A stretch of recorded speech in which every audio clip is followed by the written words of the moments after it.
Samajwadi party ने मान्यवर काशीराम जी की जयंती पर भव्य आयोजन किया गया, जिसमें समाजवादी पार्टी के सारे कार्यकर्ता मौजूद रहे। ये कार्यक्रम दौरा रघुवीर चौधरी की अध्यक्षता में हुआ। 15 मार्च को आयोजित इस कार्यक्रम में उन्होंने संगोष्ठी और विशाल पीडीए सभा में भीमराव अम्बेडकर और काशीराम जी को सम्मानित किया। इस दौरान उन्होंने पीडीए सभा में सभी लोगों ने अपने अपने वक्तव्य साझा किए और उनके विचारों को भी साझा किया। क्या कुछ कहा डॉक्टर रघुवीर चौधरी जी ने, आप भी सुनिए। डॉक्टर साहब, कल मान्यवर काशीराम जी साहब की जयंती बनाई गई आपके पार्टी द्वारा, उस पर क्या कहेंगे? कल समाजवादी पार्टी ने मऊरानीपुर विधानसभा में मान्यवर काशीराम साहब की जयंती का आयोजन किया। पीडीए दिवस पर सभी ने मान्यवर काशीराम साहब के जन्मदिन पर अपने अपने वक्तव्य दिए, लेकिन सबसे अच्छी बात है समाजवादी पार्टी आज बाबा साहब भीमराव अम्बेडकर मान्यवर काशीराम साहब के को लेकर चल रही है। और आज हमारा जो समाज है पीडीए समाज है, पीडीए समाज का जो नारा था मान्यवर काशीराम साहब ने दलित पिछड़ों शोषितों वंचितों के लिए हमेशा काम किया है। दूसरे हमारे नेता स्वर्गीय श्रद्धेय नेता मुलायम सिंह यादव जी थे, उन्होंने भी हमेशा दलित पिछड़ों शोषित वंचितों के लिए काम किया है। तो उसी राह पर आज हमारे देश के नेता माननीय श्री अखिलेश यादव जी ने दोनों विचारधाराओं को एक करने का काम किया है।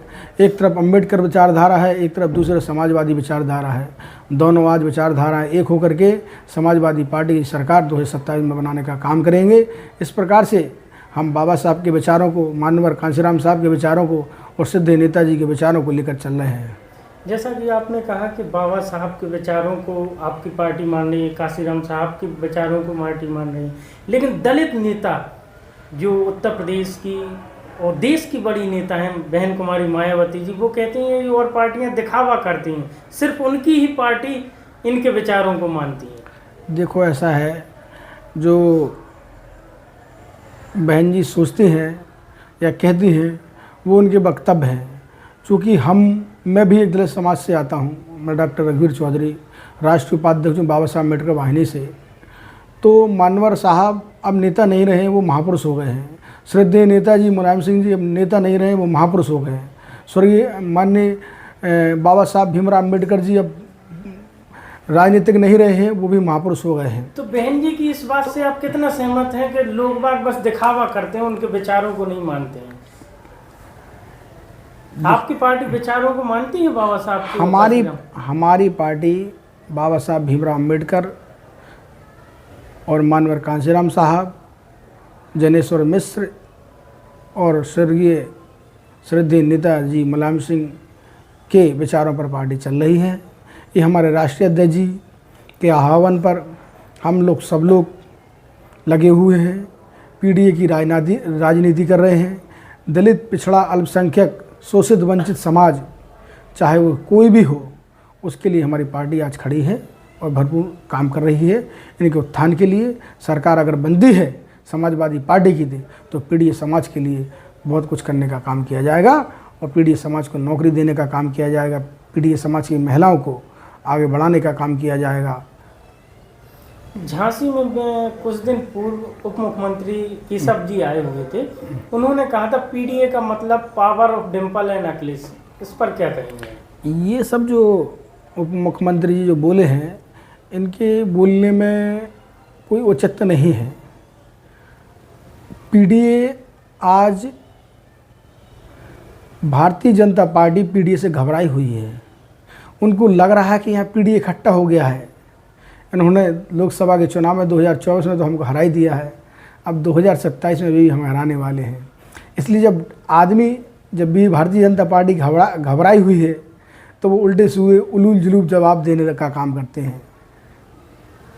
तो योगी जी ने आज एक पोस्ट डाला हुआ था सोशल मीडिया पे, उन्होंने कहा था कि 2027 में उनकी सरकार फिर से बनने जा रही है, वह नहीं जनता कह रही है। जनता बोल रही है क्या? मैं जगह जगह पे जा रहा हूँ, पूरे बुंदेलखंड में जाता हूँ। चूँकि लेकिन झांसी विधानसभा में कि मऊरानीपुर में मैं ज़्यादा काम कर रहा हूँ, चूँकि हम वहाँ से टिकट मांग रहे हैं। लेकिन आज जो गरीब तबका है, चाहे वो पिछड़ा हो, चाहे दलित हो, चाहे अल्पसंख्यक हो, चाहे सामान्य वर्ग का गरीब तबका, वो परेशान है। वो कहता है कि आज भारतीय जनता पार्टी में हम हिंदू भी परेशान हैं। आदि की शंकराचार्य जी को परेशान किया जा रहा है, उनसे उनका सर्टिफिकेट मांगा जा रहा है। शंकराचार्य जी सर्टिफिकेट क्यों मांगा जा रहा जी है? सर, आपने एक शब्द कहा कि मैं मऊरानीपुर विधानसभा से टिकट मांग रहा हूँ। आपकी पार्टी के बड़े नेता दीपनारायण सिंह जी बोलते हैं कभी भी टिकट मांगने वाले को समाजवादी पार्टी टिकट नहीं देती है, जीतने वाले को टिकट देती है। इस पर क्या कहें? दीपनारायण जी हमारे पार्टी के नेता हैं, वो क्या कहते हैं उनके वक्तव्य हैं। हमारा मांगने का मतलब है कि हम टिकट मांग रहे हैं, हमने पार्टी पे अपने विचार रखे, हम पार्टी का काम कर रहे हैं। पार्टी टिकट देती है नहीं देती हमारे लिए कोई बड़ी बात नहीं है। हम पार्टी के लिए खड़े हैं, जो भी वहाँ से लड़ेगा उसको जिताने का काम करेंगे। सर, जो दलित समाज पर उत्पीड़न के मामले लगातार सामने आ रहे हैं, आपने भी काफ़ी उठाए हैं, तो क्या पहले कम हुए हैं पहले से, कि अभी वर्तमान में चल रहे हैं मऊरानीपुर में? देखो, दलित समाज के जो आज स्थिति है पूरे उत्तर प्रदेश में बहुत ही दयनीय स्थिति है, और मैं देख रहा हूँ। नहीं, अब मऊरानीपुर में पहले आपने काफ़ी मुद्दे उठाए, हाँ, अब बंद हो गए, तो क्या मामले बंद हो गए कि आपने उठाना बंद कर दिया? नहीं, हम बराबर दलित समाज के मुद्दे उठाते हैं। मऊरानी क्या पूरे बुंदेलखंड में मुद्दा उठाने का काम करते हैं। अगर हमें पता चल जाए यहाँ दलित समाज के साथ गलत हो रहा है तो डॉक्टर रघुवीर चौधरी उनके साथ खड़ा है। कल ही की बात बता दें कि दलित समाज के व्यक्ति के पिताजी हैं, उनका 4 दिन पहले एक्सीडेंट हुआ है। एक्सीडेंट होने के बाद वहाँ के थाना अध्यक्ष वहाँ की मऊरानीपुर की उनकी FIR नहीं लिख रहे थे। वो मेरे पास थे, मैं मऊरानीपुर में ही बैठा था। उनके साथ में एक पंडित जी थे, उन्होंने पूरी बात समस्या की बात बताई। मैंने तुरंत इंस्पेक्टर साहब को फ़ोन लगाया। इंस्पेक्टर साहब ने कहा नहीं डॉक्टर साहब, उनको हमें सुबह 10 बजे भेजिए, शायद वो आज गए होंगे और उनकी FIR दर्ज की गई होगी। तो हम कहीं भी कोई कसर नहीं लगाते हैं, चाहे हमारा दलित भाई हो, चाहे हमारा पिछड़ा भाई हो, चाहे हमारा गरीब तबके का कोई भी समाज का भाई, उसको उठाने का काम करेंगे रघुवीर चौधरी जी। सर, भाजपा के ही कार्यकर्ता मोदी जी को तेली शब्द कह के बोल रहे हैं UGC कानून को लेकर, उस पर आप क्या कहें? भाजपा के कार्यकर्ता मोदी जी को क्या कह रहे हैं क्या नहीं कह रहे हैं, हमें से कुछ नहीं कहेंगे, लेकिन जनता क्या करे इस पर ज़रूर हम कहेंगे।